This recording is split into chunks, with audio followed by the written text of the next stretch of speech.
vamos a analizar un caso de la segunda mitad del siglo XVIII, así que relájense mientras nos vamos a Inglaterra. James Hackman nació en 1752 en la ciudad de Gosport, en el condado de Hampshire. Era hijo de padres respetables, pero por lo demás poco notables, quienes habían planeado para él una carrera en el comercio. Sin embargo, desde una edad temprana se hizo evidente que no estaba hecho para las rutinas constantes y la disciplina paciente que requería la vida de un comerciante.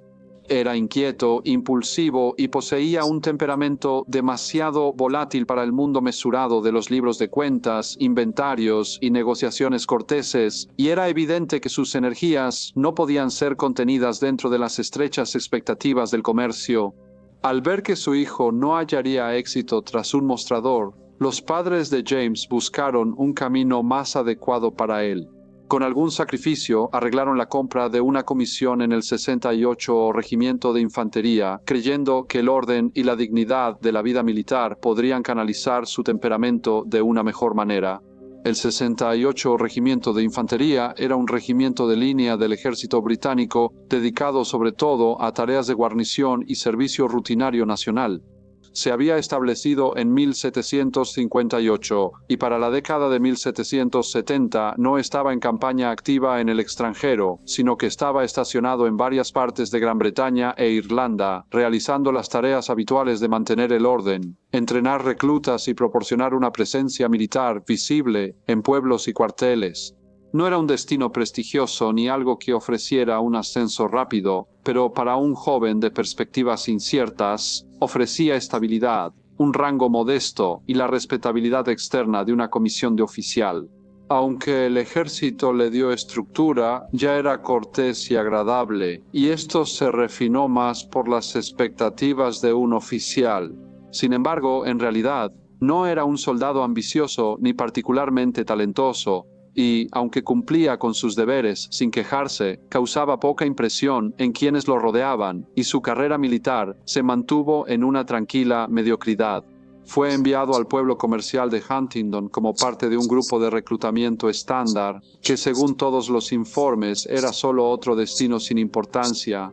En el campo, más allá del pueblo, estaba la casa Hinchinbrook, residencia ancestral de Juan Montague, cuarto conde de Sandwich.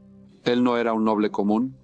Era un alto funcionario del Estado, figura permanente en el almirantazgo y con gran influencia política en el gobierno.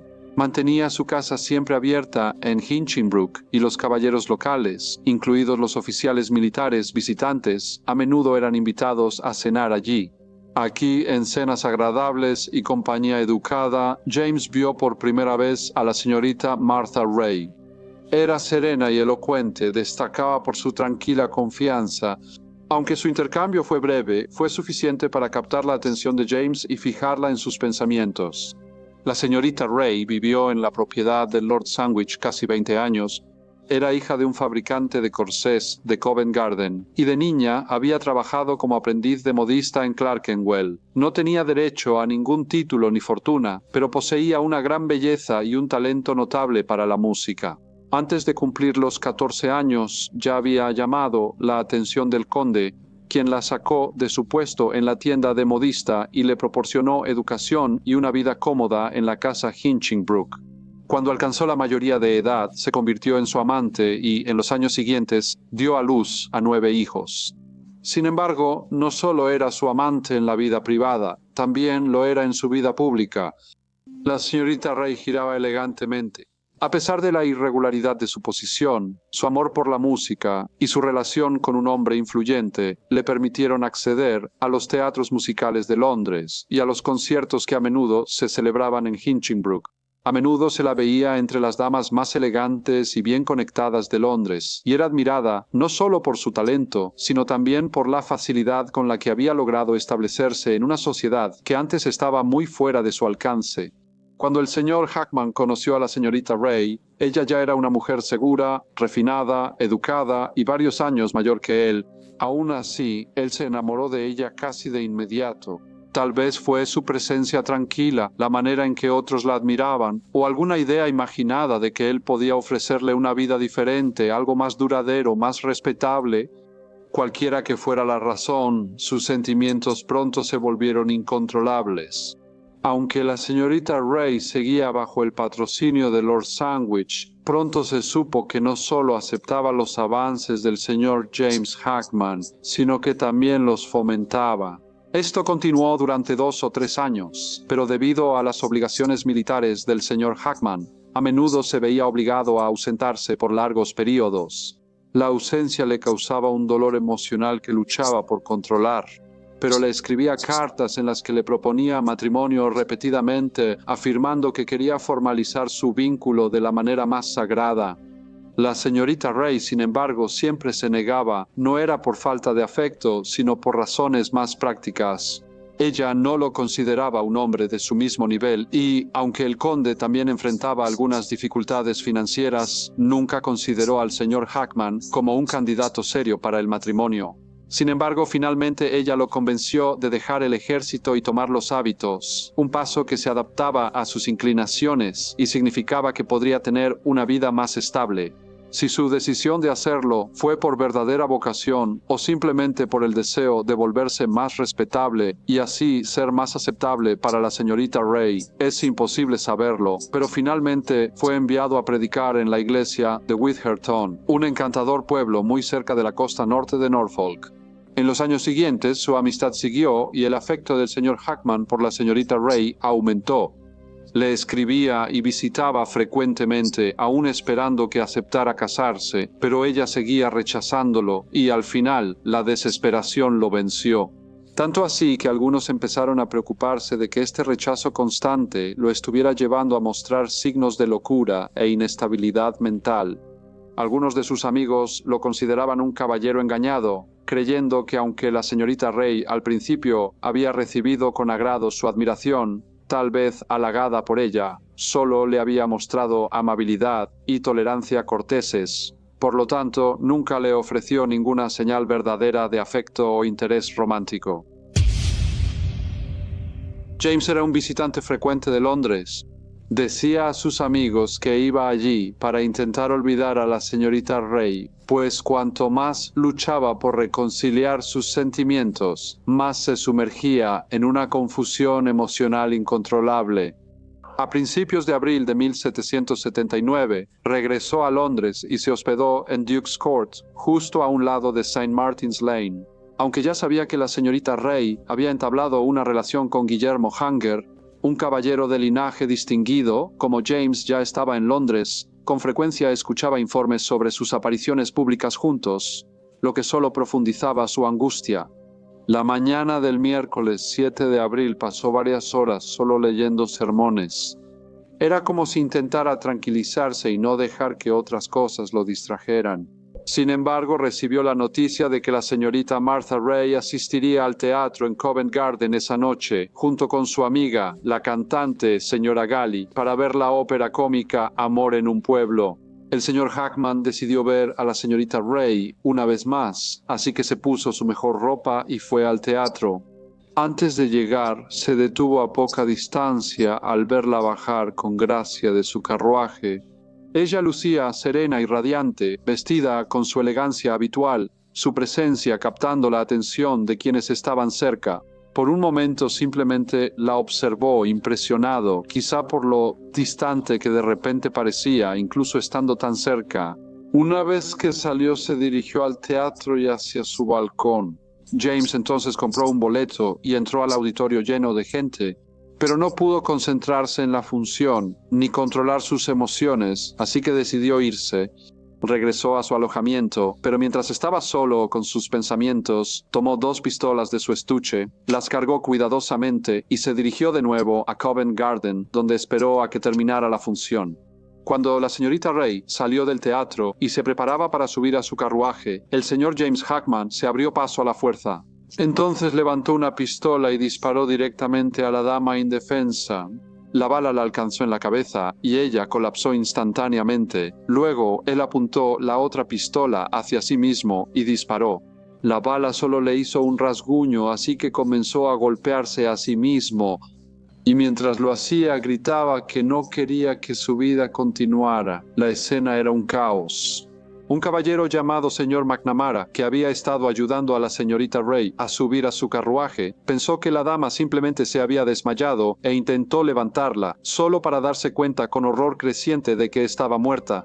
Un cirujano llamado señor Dennis O'Brien se apresuró a examinar su cuerpo y rápidamente confirmó que el disparo había sido fatal. Con la ayuda de algunos hombres de la multitud, el señor Hackman fue detenido por el agente de policía y llevado a la cercana taberna Shakespeare para el interrogatorio inicial. El asesinato de la señorita Martha Ray provocó una conmoción generalizada. Era una dama que nunca se había casado y su lugar en la sociedad siempre había sido ambiguo, admirada por muchos y despreciada por algunos.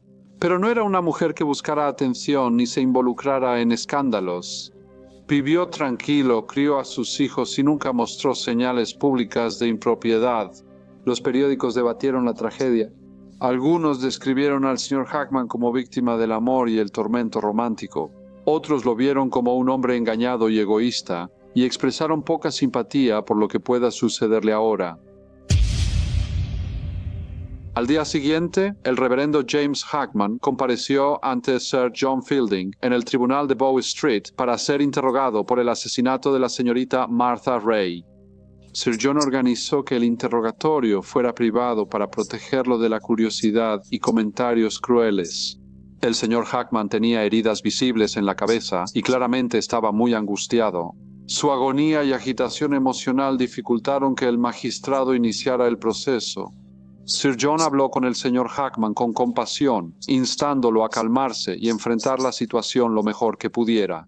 Le recordó que aún tenía mucho que soportar y, a pesar de los intentos del señor Hackman por mantenerse tranquilo, se derrumbaba repetidamente y tenía que recuperarse antes de que el proceso pudiera continuar.